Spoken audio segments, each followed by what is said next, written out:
Hello and welcome to this session on bare root tree management.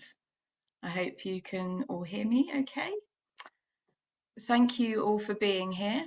And I just wanted to give a little introduction before I hand over to Chris, who's our guest speaker tonight. My name is Hilary Campbell, and I've just started employment with the Fellowship of the Trees a couple of weeks ago. Basically, my role is to support the Community Tree Nursery Collaborative, and especially the development of its events, such as the one this evening. I know that some of you have obviously attended the previous sessions, but for those of you who are new here, I'd just like to share what the collaborative is about. So it's a pretty new initiative set up by Fellowship of the Trees in partnership with 4 well-established community tree nurseries. And these are Coidenfach, More Trees, Special Branch and the Tree Musketeers. The main aims of the collaborative are really to provide peer-to-peer learning, so a sort of peer-to-peer learning network throughout the UK, and also to support new and emerging tree nurseries of any size. This is the second training session that the collaborative has provided. The first one being Seeds to Saplings, which was in November. And basically all the recordings of these sessions are available on the Fellowship of the Trees YouTube account. So do check out our YouTube account. You can find the nature talks there as well. So our guest speaker this evening, Chris Perry, is part of Special Branch Community Tree Nursery in Sussex. They grow native trees and hedgerow shrubs, and all organically grown for local environment and nature conservation projects. The nursery has been around since 1997 and is run entirely by volunteers near Brighton. If you have any questions throughout the session, if you could possibly add them to the chat in the Zoom, and at the end of Chris's talk, we can go through these, and I'll probably invite you to unmute yourself and ask the question directly, because we like to encourage participation in these events. And if you're watching on Facebook Live, we'll also keep a lookout for questions on the Facebook page as well. And hopefully there'll be plenty of time at the end of that we can kind of open it up to the floor for further questions and a little bit of discussion possibly. So I'm going to hand you over to Chris, and then after Chris is finished, we'll go to questions. So welcome, Chris. Thank you very much. Hello everybody, I'm Chris Perry from Special Branch Tree Nursery. It's a small nursery established 24 years ago by 4 of us, and I'm the only remaining founder. So I'll be talking about what we do, and that's growing bare-rooted trees. We are part of Stammer Organics, which is an organic consortium of 16 projects situated on the outskirts of Brighton. We meet once a week throughout the year, and as Hilary said, we're entirely run voluntarily. Our plot is a third of an acre, which is about 0.15 hectares, on a south-facing chalk slope. We grow around 25 species of native trees and hedgerow shrubs, sourced from local Sussex seeds. We sell around 1,500 trees a year, mainly hedging for environmental projects. Clients include local nature reserves, community and wildlife groups, South Downs National Park Authority, Sussex Wildlife Trust and other wildlife trusts, allotments, schools and small woodlands. When we started, we were self-financed, and our 2 main principles were to produce trees from local provenance and farm organically, knowing there was a demand for young trees for local environment projects. We all had some previous horticultural training or experience. Bare-rooted growing was the obvious solution for the land because we had no funds, so container growing was completely out of the question. We were and still are environmentally and sustainably minded. and reuse rather than buy new. We are currently trying to reduce our plastic usage. There was a limited internet when we began, and reference for growing trees was very hard to find. And the good seed guide, which we use now, wasn't published until about 5 years after we started. So in the year 2000, a Natural Pioneers Lottery grant set us up, gave us a maximum of £15,000, which covered all our material costs like tools, rabbit fencing, polytunnel, ground cover, raised bed, material, clothing, books, etc. The funders encouraged training, so I did a number of impressive fundraising, composting, tree management and IT courses. The gem, however, was a visit to an established tree nursery in Bangor, Northern Ireland, run by the CVNI, where we arranged a few days of job shadowing. This is where we learnt our still current stratification system, bare-rooted cultivation and seed processing techniques. The grant also paid for an expert consultant from Forest Research who advised on pest control, use of seed trays, shade netting, and various other very important tips. These 2 parts of the grant were invaluable, and I recommend to any prospective community tree nurseries applying for grant funding to include money for an experienced mentor and/or a visit or two to an established tree nursery. It will save you a lot of time experimenting, as there isn't really much written down about how to run a tree nursery, so there's incredible scope for a manual for people. Since 2000, we have been self-sufficient, and income from sales covers all our running costs, which includes an annual volunteer day out, where we enjoy celebrating our gratitude to everybody. We're a relatively small tree nursery, and I will describe our current bare-rooted practice. Every community tree nursery will be different depending on location, size, geology, number of helpers. If you look in the books, it says the favourable situations for bare-rooted nurseries are a slope to the west or north, good drainage, not east-facing, no frost pockets, and the best soil is light loam. But I doubt if many tree nurseries satisfy those recommendations. So in the summer and autumn we collect seeds and process by hand. Apart from nuts, which are sown immediately into seed trays, we put processed seeds into small bags containing the same proportion of organic potting compost and sand mix. Now there's some few photos to show you, so we'll start with the first one, please.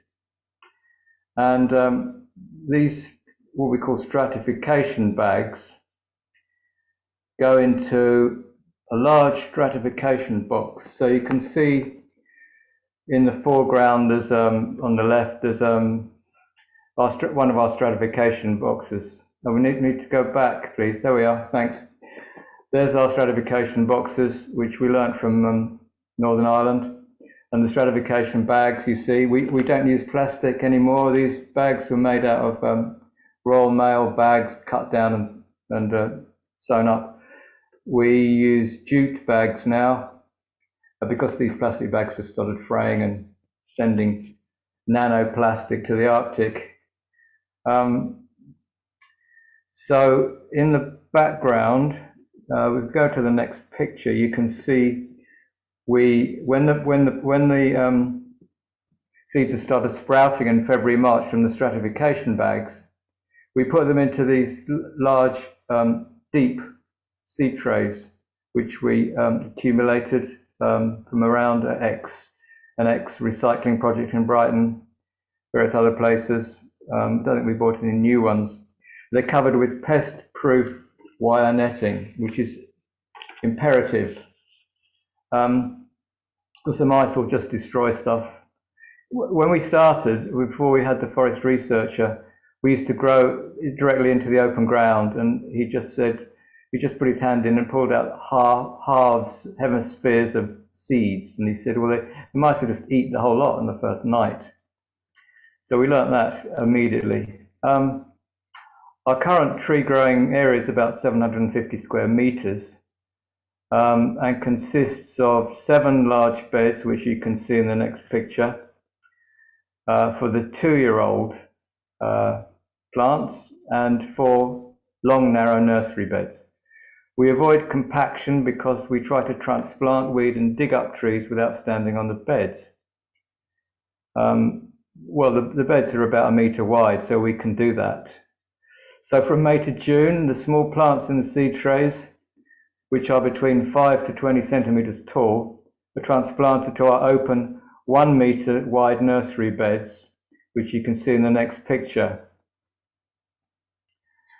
These are already prepared with local organic fertiliser, and we water the plants in well. You mustn't expose them to the sun for very long, about a minute perhaps, if you're lucky. Because they're very vulnerable at this age, but they've got root systems on. They're probably germinated in about March, and this is about May to June, so probably about 8 to 10 weeks we transplant them, and they're watered in well, and until the end of July they're fed with maxi crop liquid seaweed fertiliser or our own nettle brew every 10 days or so. They need regular weeding, which, believe it or not, is very therapeutic. And if you work with other people, because our beds are narrow, you can work opposite people and gossip, or if you work alone, I find it very meditative. Good job you're all muted, because I probably hear you laughing now. Anyway, we use shade netting, which is in the next picture.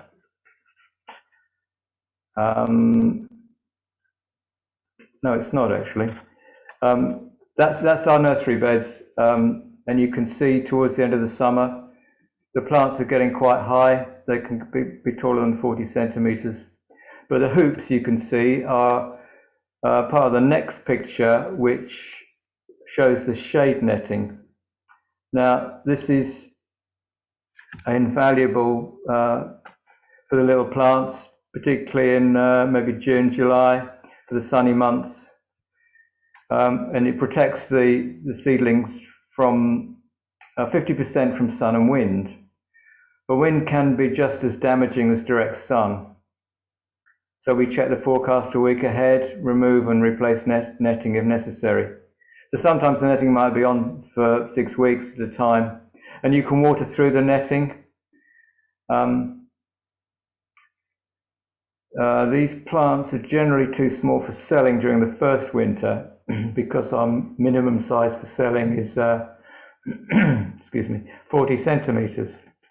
Although things like prunus, blackthorn and hazel, they can grow a lot higher than 40 centimetres. They can hit the top of the roof of the shade netting. So the following year, late winter, in February and March, before they go into leaf, all these 1-year-olds are then transferred. So if we look at the next slide, they're transferred to the 2-year-old beds. This prevents a long taproot forming. So they join any unsold 2-year-old plus stock. And as I said before, the trees don't like being transplanted in leaf. Sometimes in a mild winter, things like blackthorn or hawthorn will go to leaf in mid-February. So we've got to work fast. We're against the clock. We have to get them all transplanted before they go into full leaf, because we've lost some trees in the past when we've had a drought between March and April, because we were just transplanting them and they're coming into leaf, and the drought did them in. We prepare these beds with organic compost. As I said, we have to transplant quickly. We allow a minute maximum out of the soil, so they come from the bed. They've been growing into a bag of some sort, plastic, I'm afraid, out of the sun, the wind and the frost. So this applies, this rule, we say a minute, but a few minutes. You just got to be really careful with them, particularly being exposed to those 3 conditions. But this applies to all transplanting, so digging up and even final tree planting. And I have seen various media when they're tree planting, they've got all the trees laid out on the ground, just baking in the sun. But you've got to be so careful. So we do give out information about maintenance, tree maintenance and planting for that reason. We mulch these beds with wood chip, and the Soil Association says that's okay. We used to think it would, particularly new wood chip, would take away a lot of the nitrogen, but they say it's fine if you lay it on. And you can get you can get wood chips free from tree surgeons who have to pay to dispose of it. And it's probably better to leave it about 6 months. If you leave it too long, then it's actually becoming soil, and then weeds will grow in it again. And you can put it on the compost. There's a new methods of putting wood chips on the compost. So the wood chip means minimum weeding, but it's still necessary. And May to July, we use liquid nettle, our own liquid nettle fertilizer and comfrey every 10 days or so. And we just collect nettles from our site or very close, very easy to get. And we usually get a nettle brew going in April.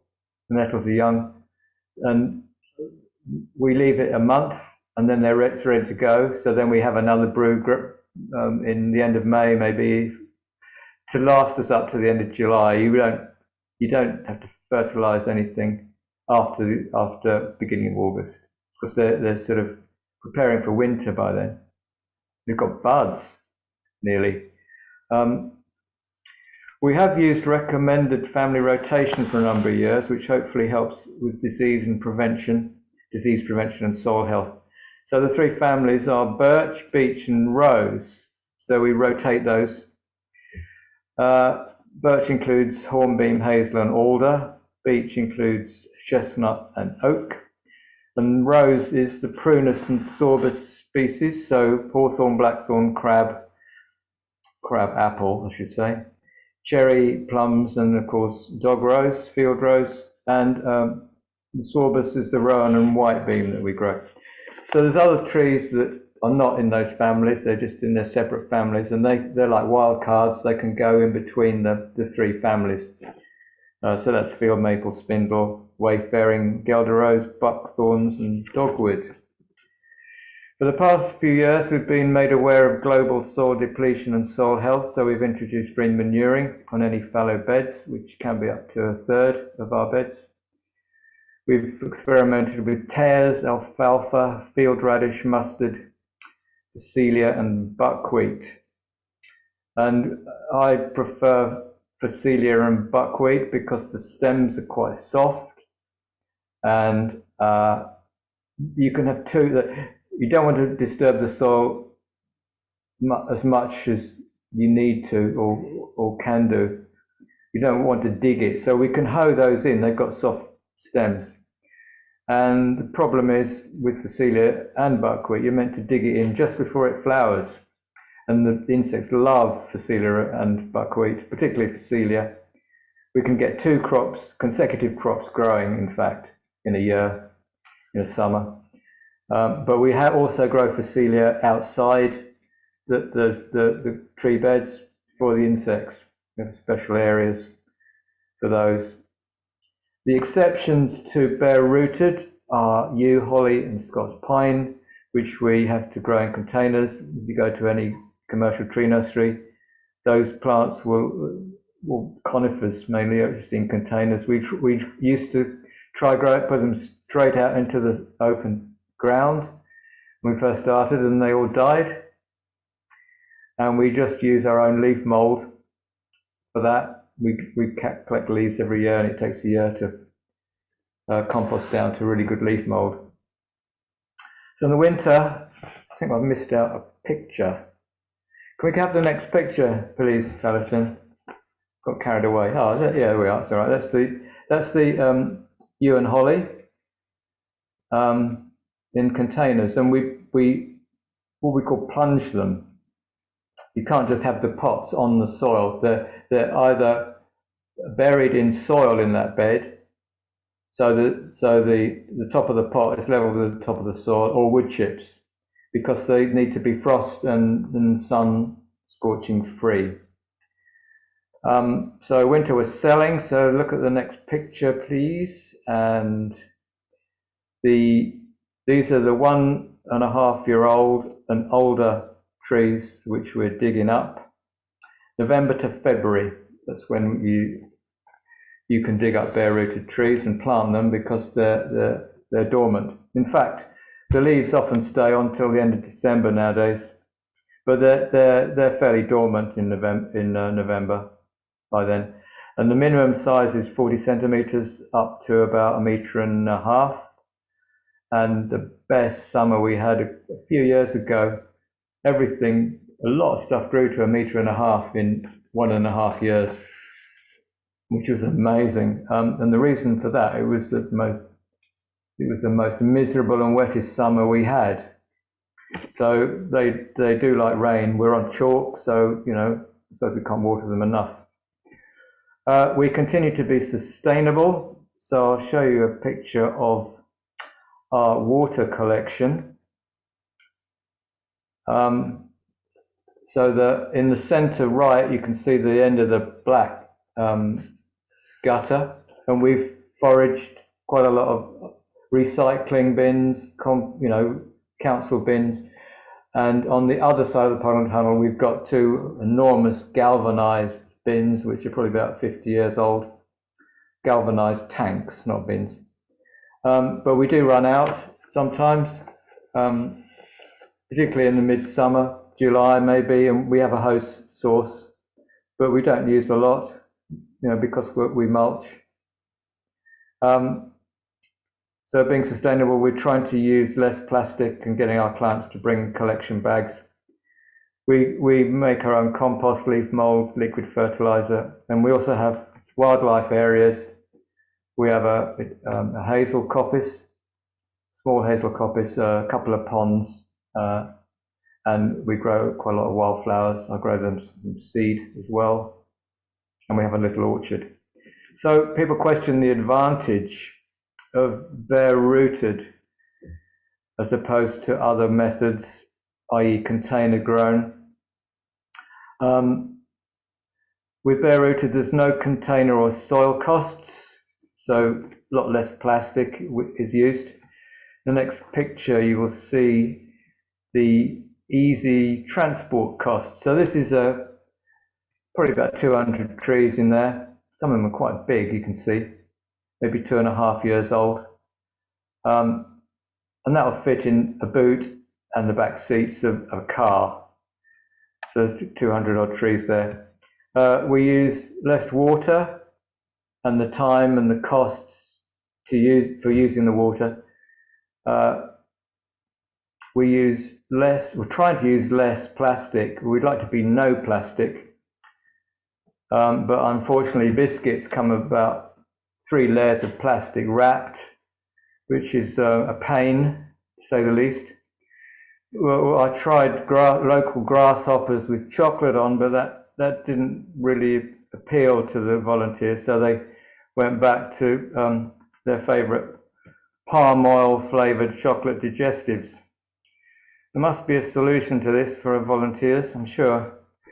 And less root constriction. Apparently, growing bare-rooted, you're 200% better than container grown for roots. So if we look at the last 3 pictures, we look at the first one, you'll see that what they call, the roots are wider laterally.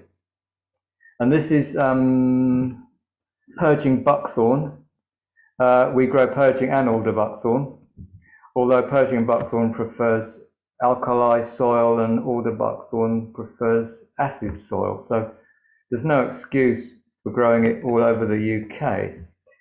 It is, in fact, both of them, they're not related, but they're both, strange to have a similar common name, they're both the food plant of the brimstone butterfly. So we've been supplying Brighton for 20 years with thousands of Purging Buckthorns. I'm sure there's about 5,000 out there. And the brimstones actually breed on our site. They sniff out the buckthorns, and they prefer alder to purging. And I've photographed some eggs. You know, I've watched the butterfly lay eggs and photographed it. It's magic. Anyway, the disadvantage of bare root is that you have to plant and transplant mainly when the trees are dormant, November to the end of Feb.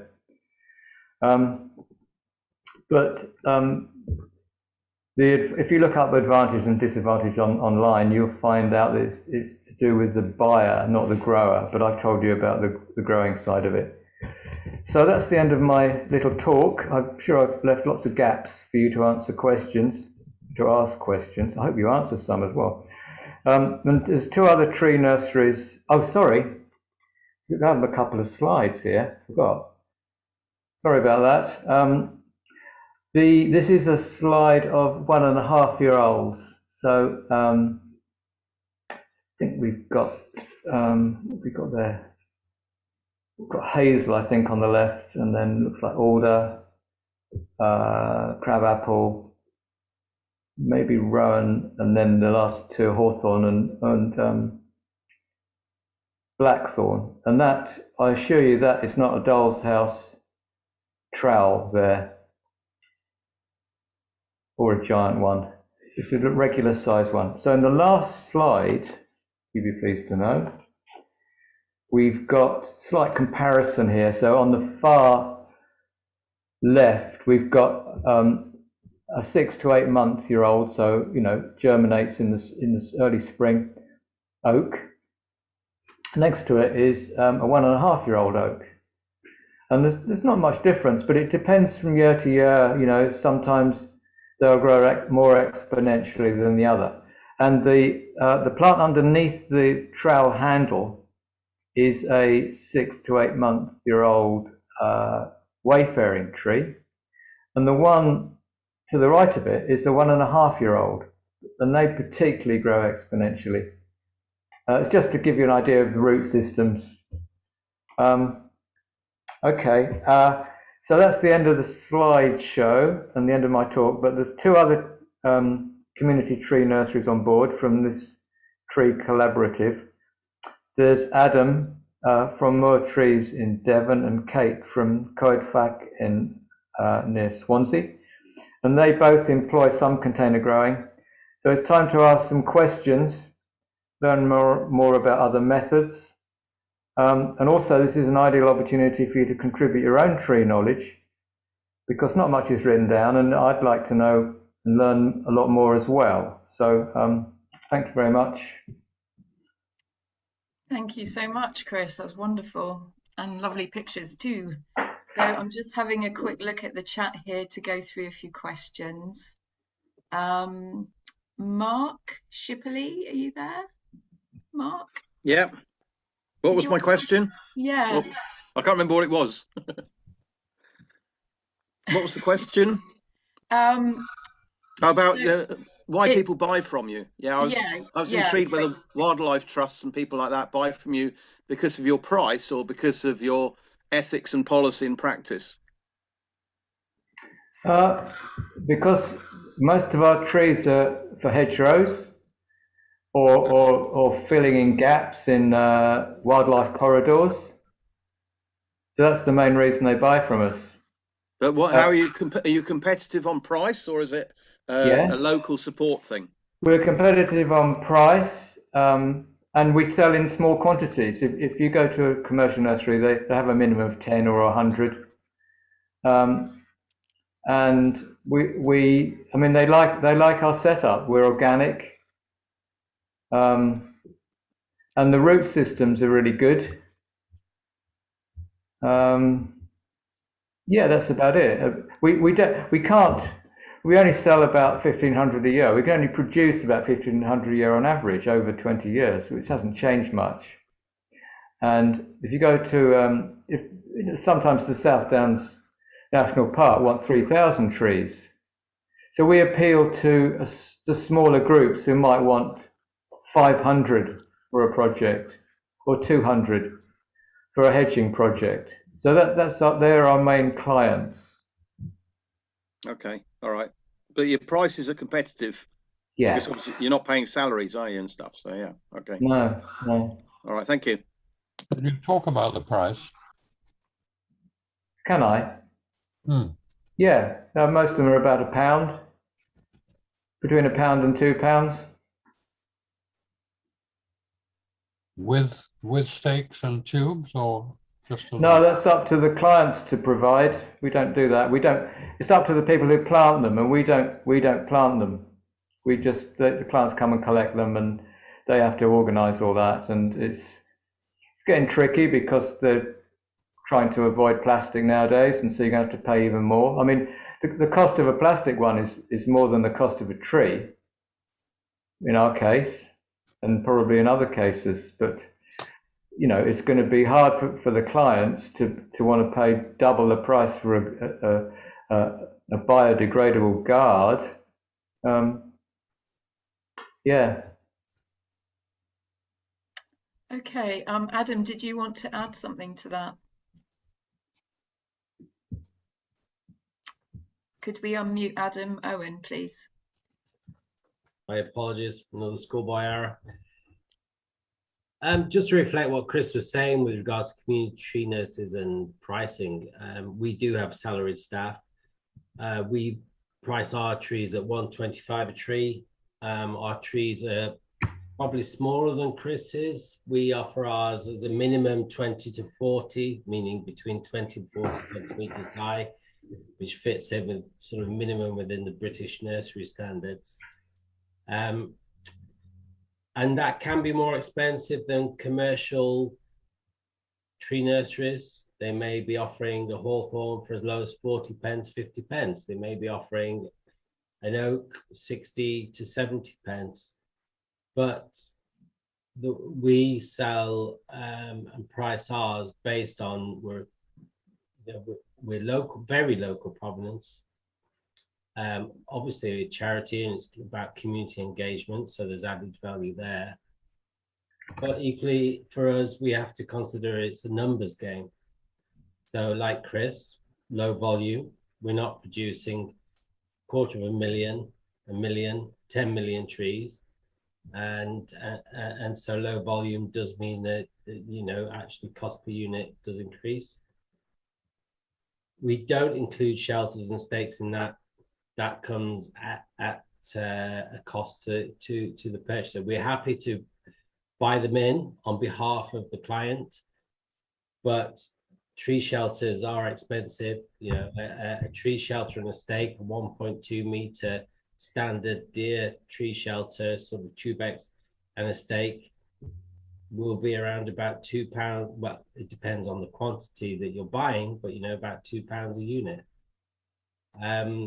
If you want to go for something these days that is better in terms of in terms of biodegradability, the tubes themselves tend to be more expensive a unit at low volumes as well. So it's just metrics at the end of the day. But I think, like Chris, what we do is offer reasonable value for money for what we do, and local communities like what we sell, and we do engage with National Trust, Wildlife Trust, Woodland Trust, and so forth. Thank you. Claire, are you there from Lyons Organic? Hi, how's it going? Sorry, I'm just studying organics at the moment. Yeah, I put in a load of questions, so I know some are answered as you were going along. I was keen to find out more about the bed system that you use for the 2-year whips. How deep are the beds? And I was kind of keen to find out about how you make the compost, or what kind of materials you use for the compost. And I think about the source of, I think a few people asked the questions too about where do you get your plant stock from? Is it from seed or cuttings? And if so, where do you source these from? And I was kind of curious about regulations, because I'm in the Republic of Ireland, so a lot of nurseries here, it's kind of, I suppose, a double-edged sword in terms of the regulations, especially things like plant passports, and plant certificates. So I don't know if that's relevant for the UK. But it's, it's kind of all about plant provenance and plant hygiene, and you can see the logic of it, but in other ways it kind of cripples a lot of community nurseries, and nurseries here have to be registered with national bodies, which have to go through all the EU rules as well, national rules. So I was just wondering, there were so many kind of questions. I've shared this with growers in Ireland as well, so hopefully a few of them have tuned in. So sorry for all the questions. Growers in Ireland as well, so hopefully a few of them have tuned in. So sorry for all the questions.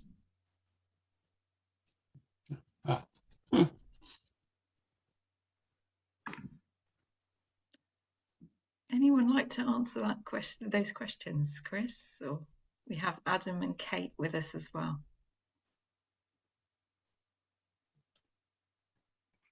Well, I don't know much about our regulations, but they're coming in. They're being talked about. I think Adam probably knows a lot more about the biosecurity stuff. We don't have pests on our nursery, tree pests or diseases so far, touch wood. So I don't know how they'll sort of take effect or when they're going to take effect. So I think, I can't remember the first question you asked, but maybe Adam could, or Kate knows a bit more about biosecurity, which would help.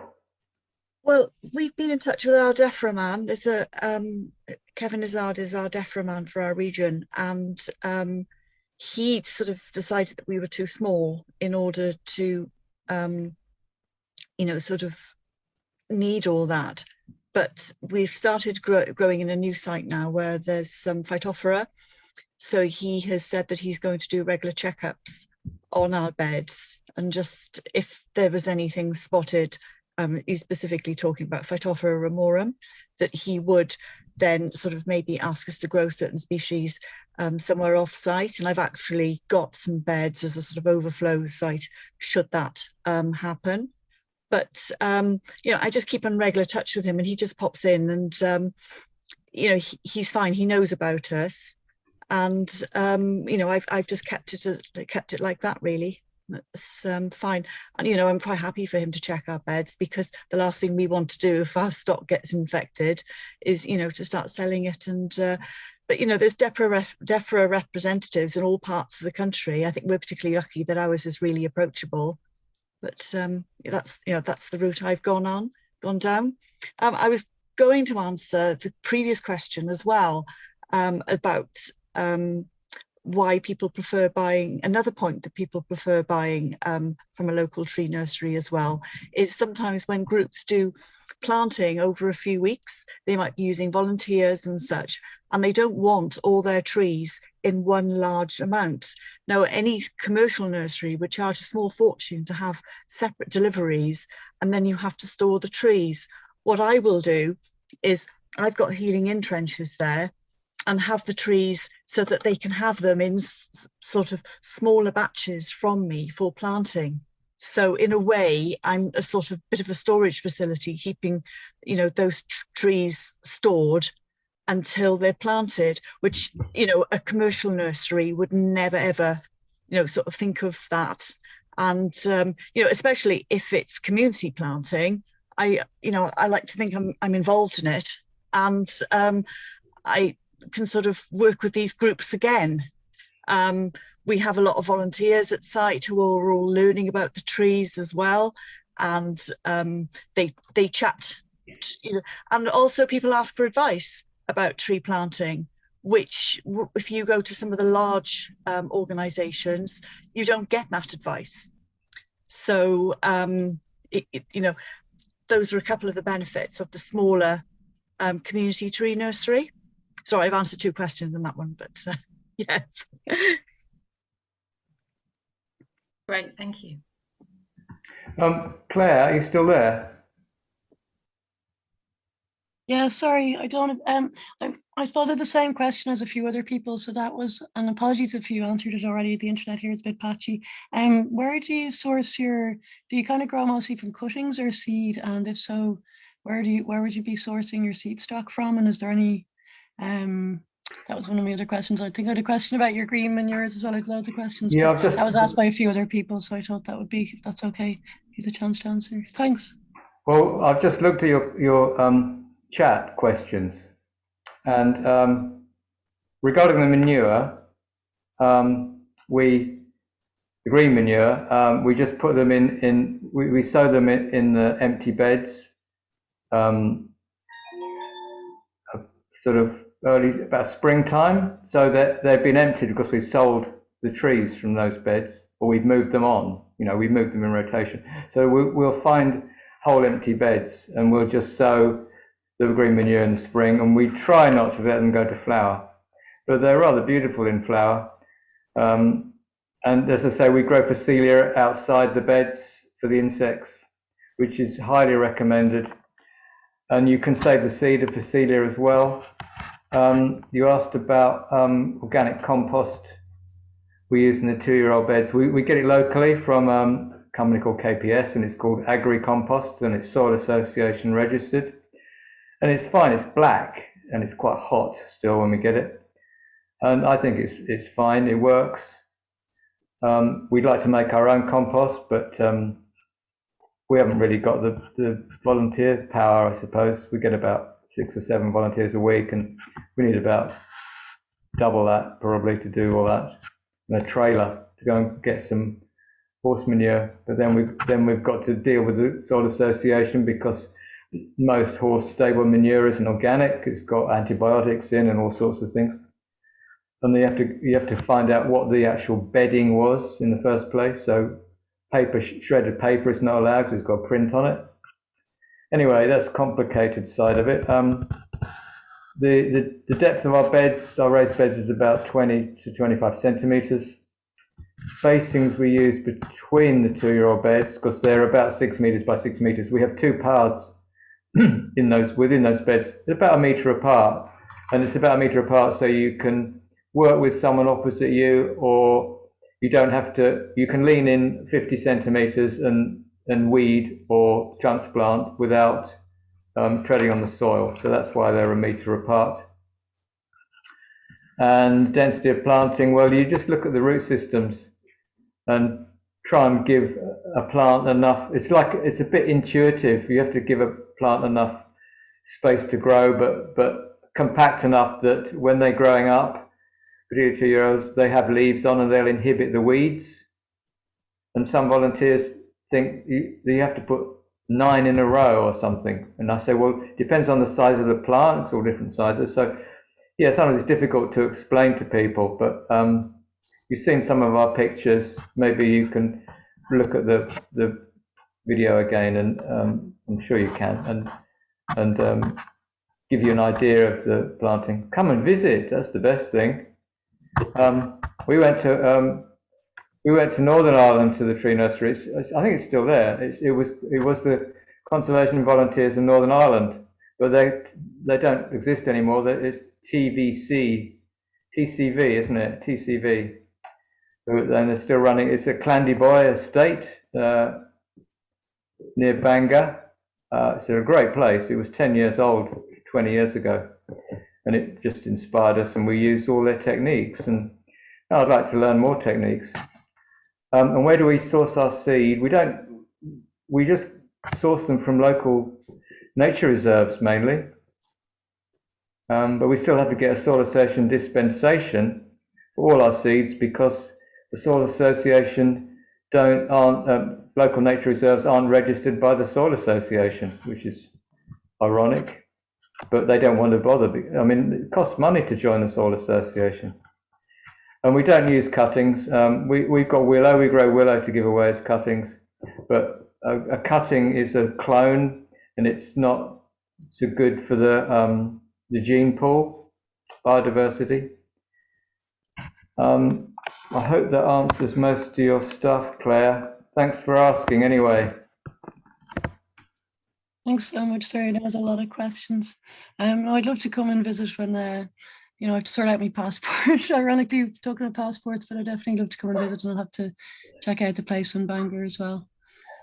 Yeah, tree nurseries here are really struggling. Just so many things working against them. So it's wonderful to hear about this, and I'm sharing the links with groups in Ireland as well. So it's very inspiring. Great. Thank you, Claire, for those questions. Wonderful. Is Adam Gretton still here?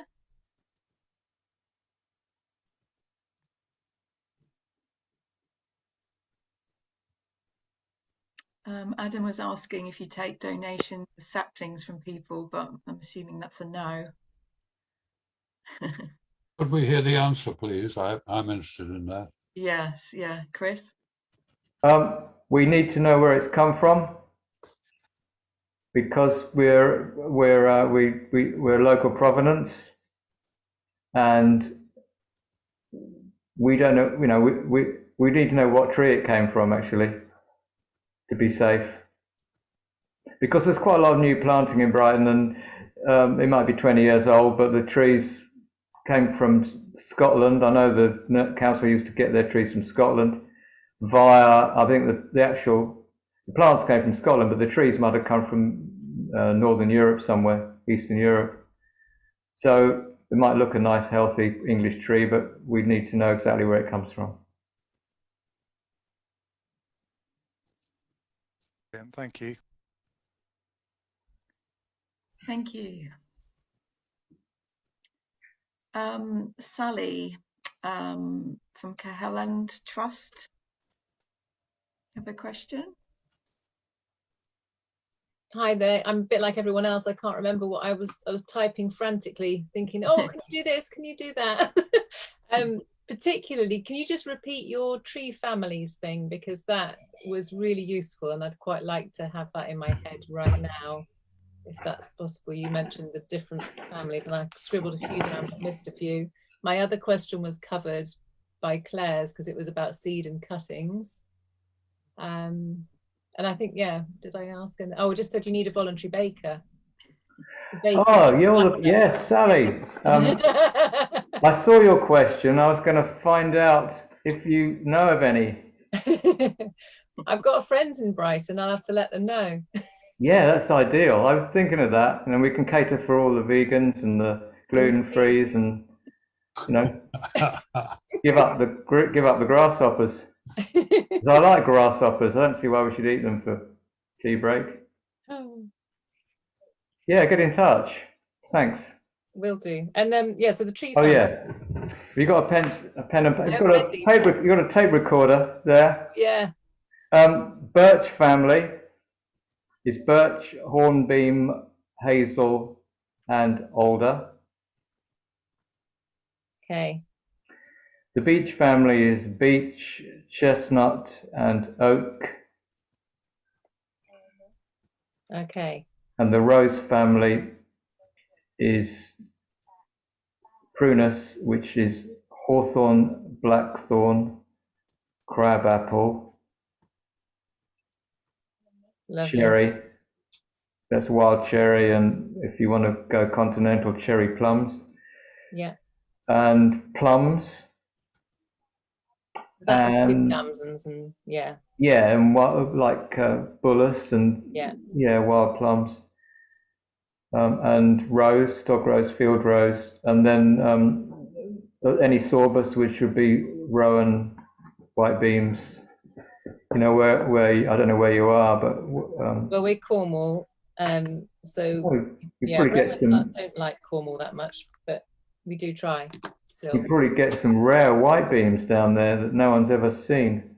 That would be nice. It's quite a lot down the West Country. Excellent. We'll look out for them. Thank you. But we find white beam really hard to grow, almost impossible. And wild service tree as well. That's even worse to grow. Well, good luck. Thank you. Yeah, well, we're a 16-acre site. We already operate as a nursery, and we work with adults with disabilities. And so it's a new venture for us. So this is a third of an acre that we're setting aside to start our community tree nursery. Oh, what are you called?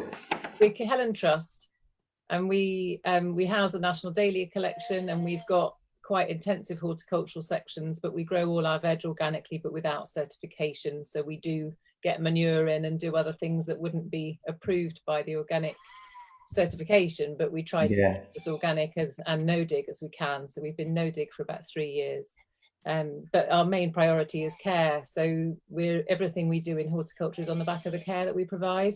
So we have a college as well as daycare facilities for adults with learning disabilities.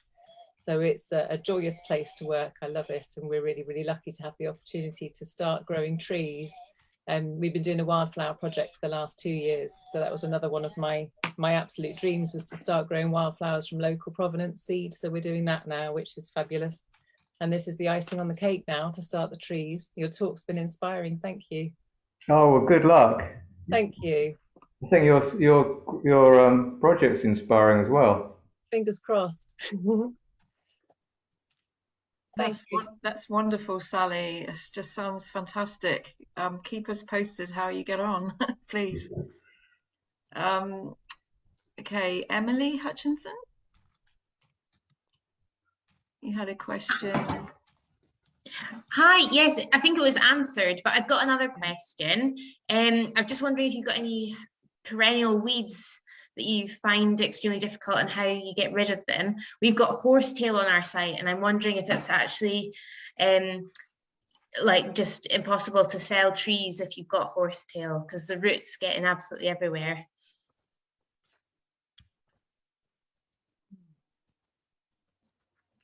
Well, I can start that one off. I'm sure that Kate and Adam have got others, but yeah, we get convolvulus, and of course we get broadleaf dock, which can't be put on the compost either. But what we do with them, we put them into, this was Bob Flowerdew said it on Gardeners Question Time about 20 years ago. We just put them into a builder's sack, or a heavy duty bin liner, and you know, we put about a year's, you know, a season's worth of them in there, and even nettle roots, things like that, just go in there, and you seal them up, and they'll just rot down to a compost that you can put on your compost heap in by the end of the year. That's any good to you? Don't know if it worked with horsetail, but over to Adam and Kate. Yeah, we're very fortunate that we don't have anything like horsetail within our site or any other significant weeds. We grow in beds, and we also grow in root trainers, and those beds with regular weeding and free weed. But if you've taken on a new site, or if you already have that infestation, the seed stocks there, then I can only think of, you know, we don't want to go down, you may not wish to go down the chemical route, and therefore your only option is like Chris says, which is dig it up and hot compost it. And if you can hot compost it, then fantastic. You can really denature it, and then you can use it back within your site. But I appreciate horsetail is an exceptionally competitive plant, and quite challenging. And yeah, I don't know of any particular method to deal with that plant, unfortunately.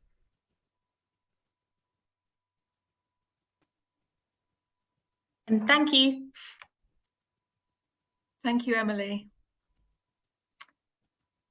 Okay, John Williamson. Are you there, John? He's asking what altitude you are, Chris. Oh, altitude, yeah, we're 110 meters from sea level, and when it snows, Brighton can be clear. I can cycle up, and the last sort of 800 meters is snow. The snow would start at, will stop, wouldn't have thawed at 100 meters. So that extra, anything over 100 meters is a noticeable difference. So I don't know how high you are, but yeah, we've noticed a difference with altitude. I think, yeah, he's not saying that do well when planted lower down. I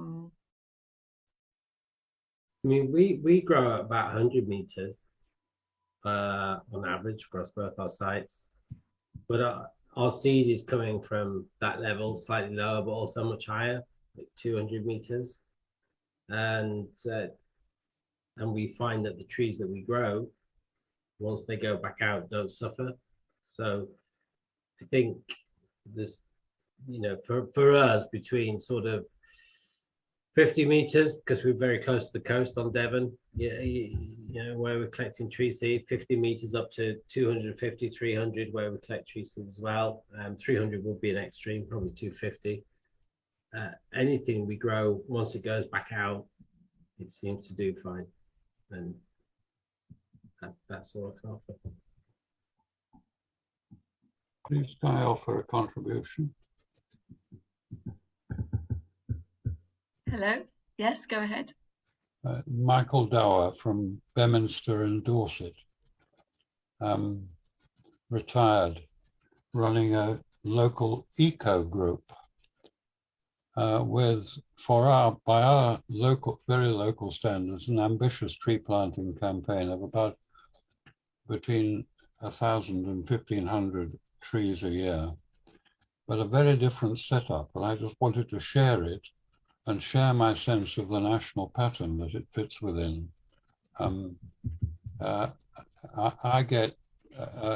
We have a tree nursery in a school grounds, working with children to maintain it.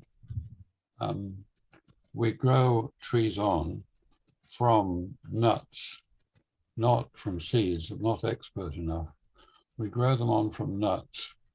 We receive, which Chris obviously thinks is wicked, receive trees from many of our 150 members of our eco group around the parishes, and we grow them on. I run a woodland for the school, and I take trees out which are volunteer trees, which I don't want to grow on because there are too many of them. Typically ash, although that may sound an odd thing to be growing, cherry, and others, which I find in the woods, dogwood, for example. And these I bring into the nursery and grow on. So I have a combination of those, and every year from TCV, who was mentioned before, Trust for Conservation Volunteers, the Conservation Volunteers now, of which actually I was in on the founding more than 60 years ago. I get free to us trees, complete with stakes and tubes, and I received them about now. They're arriving late this year because I ordered them a bit late, but on the 2nd of February, I'm expecting 500 such trees in a great carton. It's worked very successfully in previous years. They come on a pallet. I quickly unveil them. I heel them in. By then, I will have received orders for mixed bags of trees. And the main people who are ordering are parish councils, I'm glad to say. For example, last year, one of my parishes asked for 200 mixed trees, one for each member of its population. And I supplied 200 trees of 17 different native varieties of trees and shrubs to go onto private land and also onto public land. And I've now got similar orders coming in from 2 other parishes.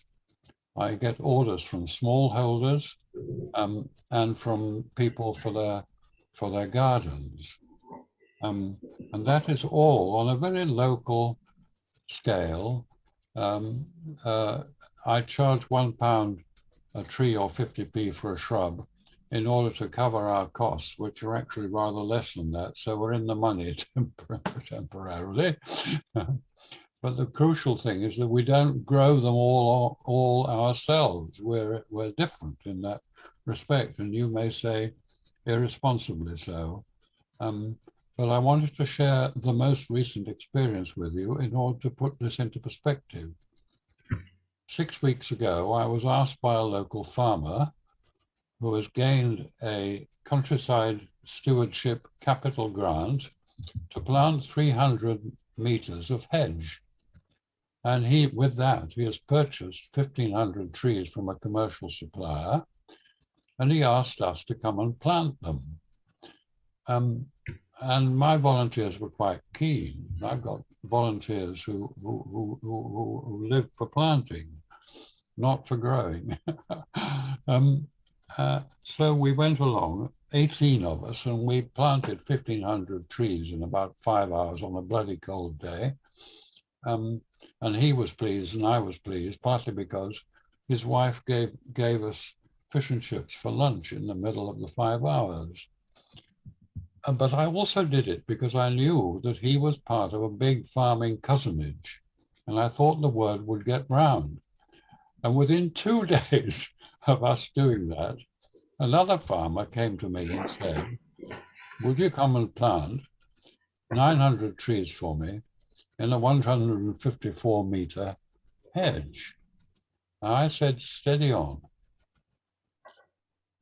You're getting a grant, a countryside stewardship grant. In fact, he told me later it was £11.60 per metre run. And if we come and do it for you free, you're going to make a profit. Moreover, ought you not to be thinking of keeping this within the rural economy by employing contractors to do it, not volunteers? He said, I can't find any contractors. But 2 weeks later, prompted by my query, he rang up and said, I found a contractor who's keen to do it. I don't need your help. For me, that's great. And this is the key point I want to make, that now we're into a remarkable era where not only countryside stewardship capital grants, their equivalents, I guess, in a second pillar of the Common Agricultural Policy in Ireland and the equivalents in Scotland and Wales, are prompting, and other grants, I may say. I mean, there's quite a variety of grants introduced in the last few months, at least in England, are prompting the farming community and the landowning community to get stuck in. Thank you. Can I just interrupt there? Did you, that's really, really interesting, but I'm just aware of the time, and we've got quite a few questions to get through. What I wanted to end with then, and it's in a way a starting point, is what is this collaboration? Is it just for, because we are talking about, and we already cooperate between different small tree nurseries in Dorset.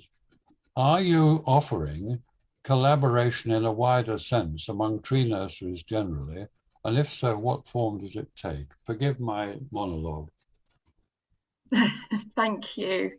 No worries. I was just looking to see that there's quite a few questions to get through. So just briefly to touch on that question, as I sort of said at the beginning, I don't know if you're here at the beginning of the Zoom, but this is a fairly new initiative, so it's kind of a work in progress, but we have the 4 core group members of established tree nurseries and obviously Fellowship of the Trees. Our role is really to hold space and to enable and support the development of this collaborative. So there's lots of scope for developing, information sharing and helping new and emerging tree nursery groups to do well and to thrive.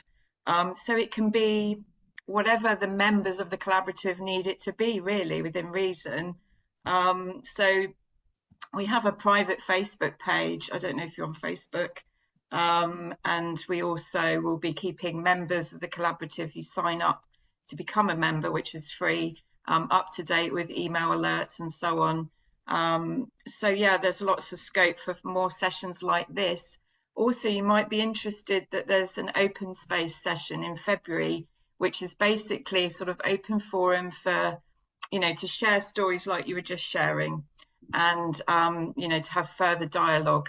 Obviously, this is a sort of more specific training session, but definitely I'll send you a link to the form and you can sign up and then you'll be updated. I hope that answers your question for now, but do... are you putting it on the chat or are you sending me email? I'll be sending out a follow-up email after this session this week, and so you'll have all the details of the further events and of the form that I just mentioned to sign up to actually become a member of the collaborative as well. So obviously once you're signed up for those email alerts, you'll automatically be invited to future events. Thank you very much. You're welcome, more than welcome. Can we move on to James Cleaver? Are you still there, James? You had a question about root pruning. Yeah, hi there. Thanks, Chris, for your presentation. I really enjoyed that. Right up my street, and I'm sure it's going to save me many hours of stupidity and hard work. So thank you for that. I was outlining oaks, lining out oaks last weekend, and I saw some pictures where someone had dug the trench and then they kind of propped up the saplings in the trench before they backfilled. It looked really well done in the picture, but when I actually came to do it, it was so hard to get them all standing up like little soldiers. And then you push the saw, but they kept on falling over. Have you got any advice on how to line out easily and well, please? Well, I've done a lot of hedge planting. You talked about root pruning, didn't you, in your question? Well, initially, yes. Root pruning. Have you got any advice on root pruning before they get lined out or planted on into other beds? Well, if you've got a really long taproot that comes down and means you've got to dig a really big hole, we'd cut that off a bit, halfway maybe, because it encourages the other roots to come out the sides. Mm-hmm. But I don't quite understand. I mean, if you dig a trench, it's probably harder than if you dug an individual hole.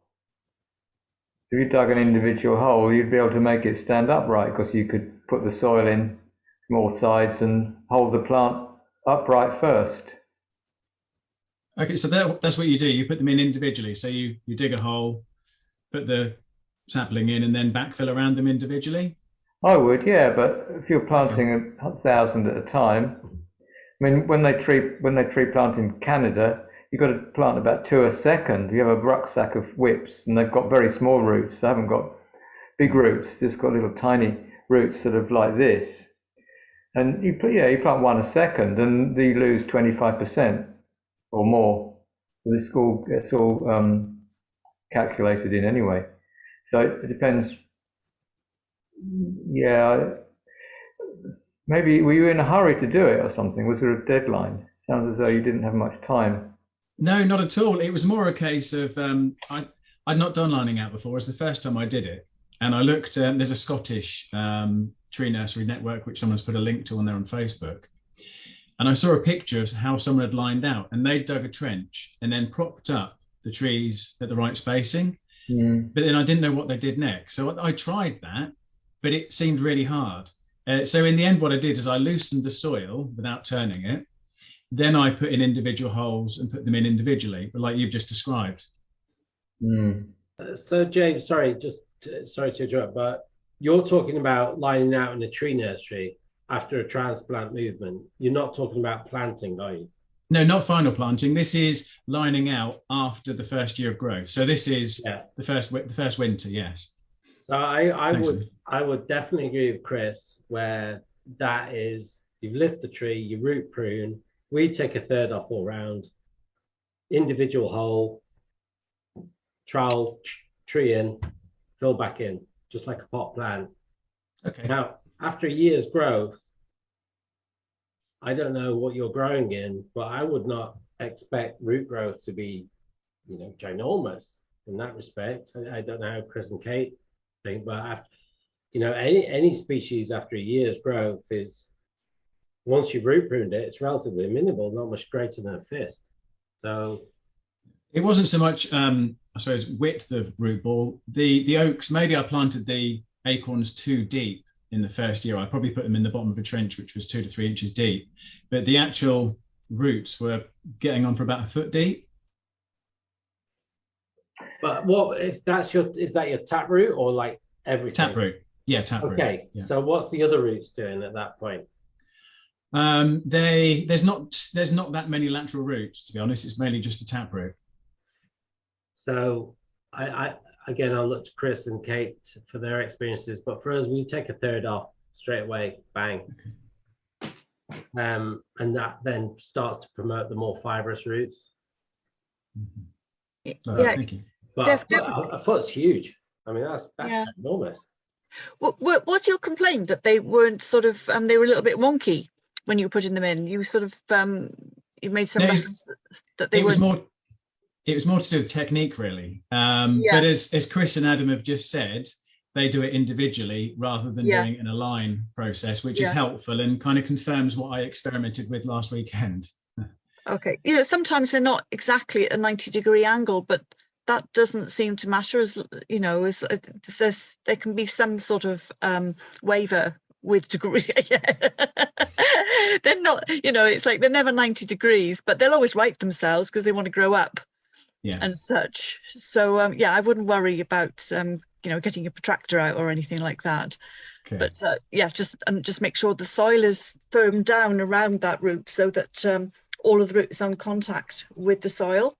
Not, you know, not too firm, but firm enough so that there's contact all round. Just on transplanting as well, Chris, you were mentioning when you're transplanting, you're lifting and pruning potentially and getting them back in within a minute. Mm-hmm. And I don't know if you've tried the method that we've done for some time, but we lift them and then we put them straight in a bucket of water.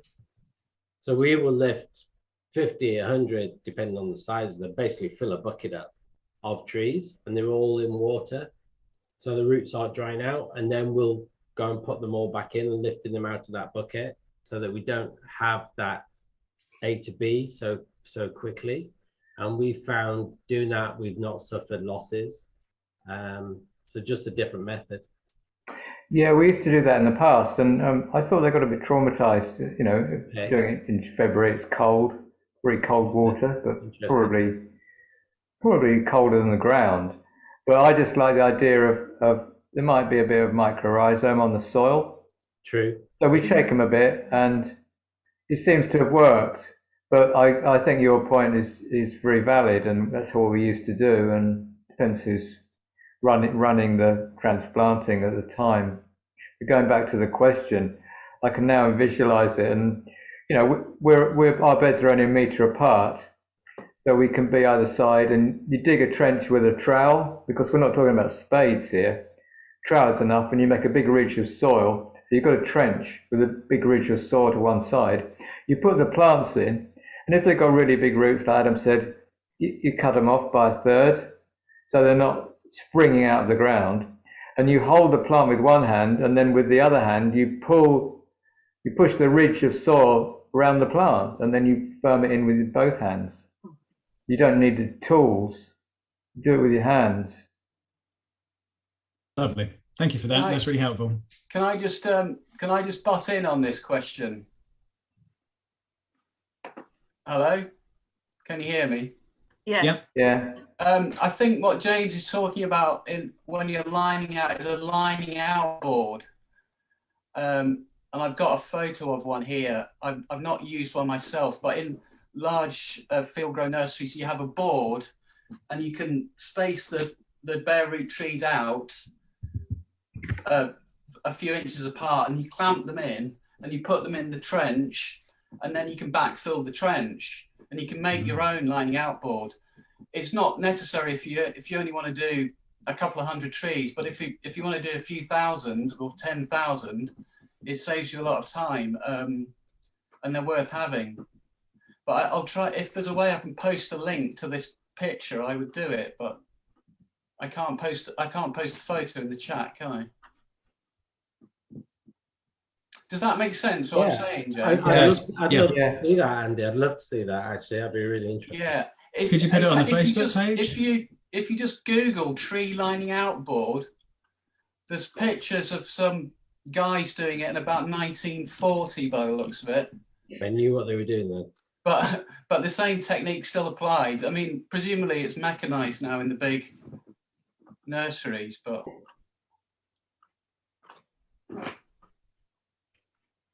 Thank you. We have a question from Jack about shade netting. Hiya. I was just wondering, is it only certain species you put in the shade netting on, or is it all of the species? Everything. We can't be discriminate, and we haven't got the time to work out which.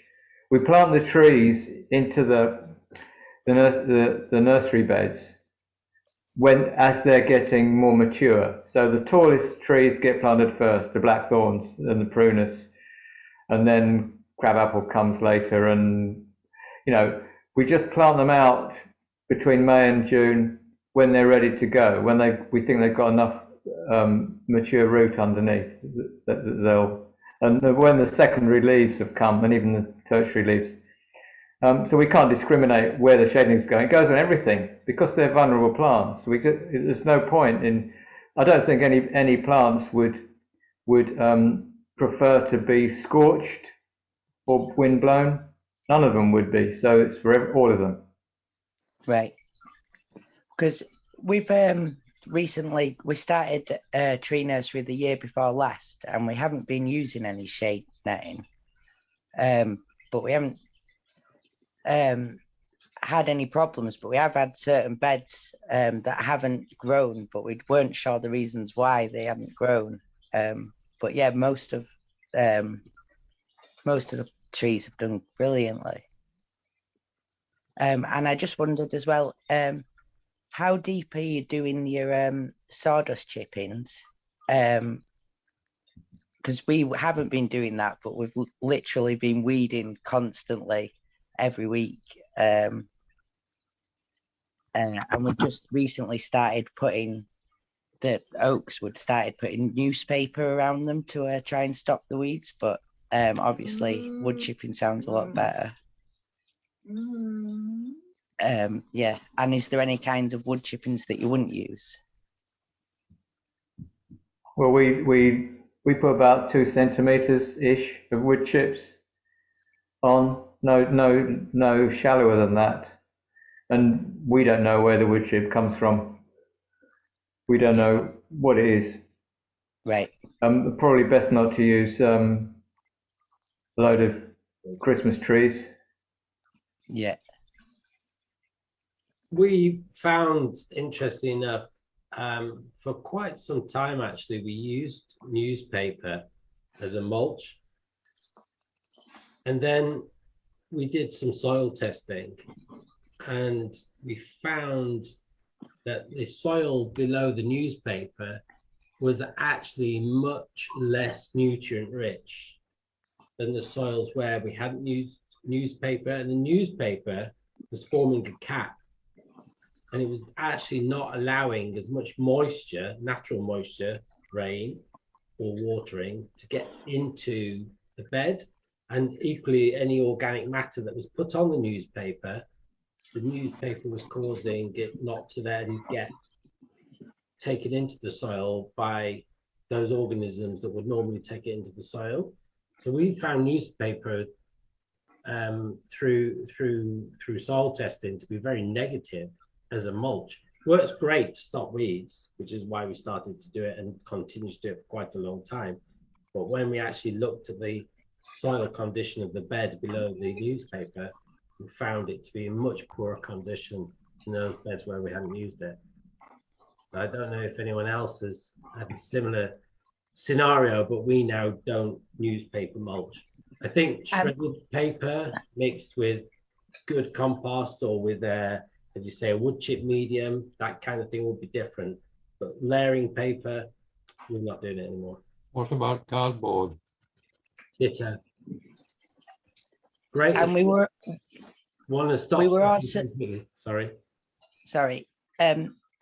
We were also thinking about growing some bare rooted trees in drain pipes in the polytunnel to get them started, because we thought you'd be able to slide them out quite easily and to get them into the beds. Is that something? And you'd only need to drip at one end. Is that something you'd recommend? I need to picture this for myself. So your drain pipes, are they sections of drain pipes vertically, like container thing? Or are you talking about the guttering bit? Like a gutter, yeah. So sort of 112 mm guttering, normal guttering you see on a house. There's a big long length. Yeah. Fill it with compost, grow trees in it, then lift them out and put them somewhere else. Yeah, and you could just sort of slide them out into a wheelbarrow, and you could grow quite a lot in a long section, hopefully with not using much water. I can't comment. That's something I've never even considered. I don't know. I mean, you know, it's a bit like a containerized tree in that respect. Growing trees in a trench system. Well, I question, what trees do you need to grow in a polytunnel? We've just heard that some would get a lot higher, taller growth in the first section, and then would put them out to harden them off. And you can start the germination a bit earlier and get them, because it's obviously warmer in there, you can start the growing season a bit earlier, we were hoping. Just got to be careful because mice love polytunnels. Yeah. Yeah. Yeah, it might not be a good idea. No, well, no one here has clearly tried it, and we don't know if it's a good idea or not. So maybe have an experiment. You might break into something amazing. Yeah. Sweet. Thank you. It's been brilliant, by the way. Learned a lot of stuff. Thanks. That's wonderful. Yeah, we're getting close to the end. We've got time for a few more questions. There's one from Ingrid. What is the benefit of the first type of boxes? That's the picture that you shared, Chris, for seeds and seedlings you showed. So the main benefits of that type of box, or those type of boxes. Well, the deep seed trays, sorry. Are you there, Ingrid, so you can clarify? Was it the one with the net over it, the metal netting? I think so. Well, the advantage in our case is that they can grow the first 2 months quite high. If you used a regular seed tray, the soil comes up to the top of the seed tray, so you can't cover it with anything. And I know how Adam works, and the whole bench is caged in, whereas this is just a different way of doing that. And we have deep seed trays, about 20 centimeters deep, with about 3 centimeters of soil at the bottom, and they can grow about 10, 20 centimeters before they're transplanted out. It's just a pest-proof method. Okay. There's one from Adam Gretton about the soil association. Is that so that they say your plants are organic, or plants are organic? Sorry. I think you answered that before, though, didn't you, Chris? Yeah, well, our whole group of 16 projects is registered with the Soil Association, yeah. So actually we share the cost. So it's a lot cheaper, but it's not our sort of main aim is using is growing what's the word? Provenance, local provenance. And so, and growing organically comes next. But it's expensive if you're a solo tree nursery. We just happen to be part of a group that's compulsory to be organic, and our customers don't say, "Oh, we want your plants organically registered," because all the seeds we collect are not from organic Soil Association organic registered sites or farmers growers sites. None of them are. So we have irony there, but it keeps it's good to know some of the techniques of the Soil Association and follow them. There's a question from Kathy Turner as well. Kathy, are you there, or are you happy for me to read out the question? Hi, I'm here. Hi. It was a while ago on the talk, but thank you so much. I mean, I don't know anything about tree nurseries, so I'm here to learn. Chris, you mentioned earlier about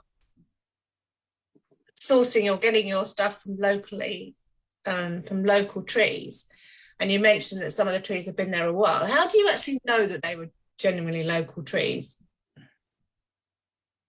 Is it something you've built up over the years, so you go back to the same trees over and over again, or? Yeah, we can do. We go back to the same sites, and I go to the nearest Purging Buckthorn tree, and near there's a couple of hawthorns, so I always collect. I know where I collect from, and it's quite good to keep a record of those actual trees to see if they vary from year to year. Purging Buckthorn germinates really well, so I don't have to worry about that. But the two hawthorns nearby, it's just convenient, you know. You just pick something at the same time, and we know they're local because just the distance, you know. But we don't know if they're local provenance necessarily unless they're really old, and so we pick the oldest trees we can find. Okay, that's good to know. And you know, according to the books, the oldest, most mature trees, so a tree about 300 years old is probably the best one to get, you know, for sweet chestnut, oak maybe. Yeah. Thank you. If you don't know your area, and then a way to start is to look on, if you're using the internet, Magic Maps, which is Natural England, and you'll have to learn to use the system. It is quite reasonably simple, but it just take a little bit of getting used to. And they will show you where the ancient semi-natural woodlands are. And those woodlands are woodlands that have been in existence since 1600. So if you can locate those woodlands, and a lot of them are publicly owned as well, then you can potentially collect seed from those woodlands. So you know that the trees that have grown in those woodlands, their grandparents, if you will, have been there since the 1600s, probably their great-great-grandparents. But so that's what we do. And a lot of old hedgerows as well are really, really old provenance. So again, if you see old gnarly hedgerows, then chances are you're going to get a good local provenance seed source. But yeah, don't collect seed from your Tesco car park trees, because chances are they were bought from Holland. Thanks. Thank you. We've just got a couple of minutes left. I'm aware that Susan and Jenny, you have your hands up, and there's quite a few questions still left. Did you want to just ask something, Jenny? And we take a few more questions, I think, and then any that are left we can look at trying to answer in the Facebook page or via email. Hi, I had a question that was going back to when you were talking about putting wood chip and sort of newspaper and things. I was just wondering, has anyone tried the putting sheep's wool, and what the results from that have been? No. Yes, I have. That was what I was going to say, the same thing. Organic sheep's fleece, natural. Is it a good? Well, it's weed suppressing, and apparently it also is quite, got nitrogen, and they've done various experiments with it in America in 2013, I think, on food crops and things, and found how much better the aubergines and tomatoes and all the rest of it were. So we got some organic sheep fleece from a local organic farm, and we put them on our walnut trees, and they've been very good at suppressing weeds. We've had to put a bit of wood chip on top as well, because until the fleece settled down, because when you first put it down, obviously birds and things like that would like to take it, but once it's actually got knitted down into the ground, it's been really good. Okay, yeah, because I wasn't sure. It would also keeping the moisture, I guess, if it's above. Yeah, mixing. Yeah, it's nice and wet underneath, but not too wet. Yeah. But the idea of mixing with wood chip as well makes. Well, we only put the wood chip on not to lose the sheep's fleece, but we were wood chipping before, So we put sheep's fleece on top of it, because every season we put extra mulch on. And so there's a combination of wood chip and organic sheep's fleece. Yeah, the whole fleece, nothing but the whole fleece. Thank you. Not this felted stuff you buy. And they'll give it to you. Farmers will give it to you because they can't get rid of it. Yeah, we've got lots of local farmers around us. Yeah. So. It's not only good for like little seedlings and things, but for bigger trees. These are sort of 5 or 6 footers, you know. Okay, we're just about at the end of this session. Can we just fit in one last question from Rosie Jones? Hi. Hi. Oh, hi. Yeah, I'm just starting a new nursery, and the beds have been created just with almost subsoil, really. I mean, we're on top of the limestone plateau in Bath, so it's just very gritty, sandy, stony soil. And I know the answer is probably, get rid of the stones and add as much compost as you can, but I wondered, can you overdo that? Like, what's the optimum richness of the soil for the first year beds? And I guess the later beds as well.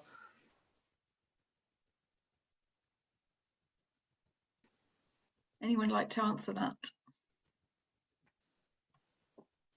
Well, I suppose that may be a case for raised beds, but in retrospect, we probably wouldn't have used them. We were on chalk, so we get double drainage, having a raised bed on chalk. And it's probably quite good drainage where you are, Rosie, I imagine. Yeah, I think you've answered the question by saying organic matter. But have you tried growing trees in it? No, we're just starting. We haven't started growing yet. They're hoping to go in May, June. So we've got a chance to get the soil how we want it, by then. So I just, wanted to know, like, can the soil be too rich? I mean, do you want to grow in 100% compost, or, would that then mean that the seedlings are kind of spoilt when they're then, or,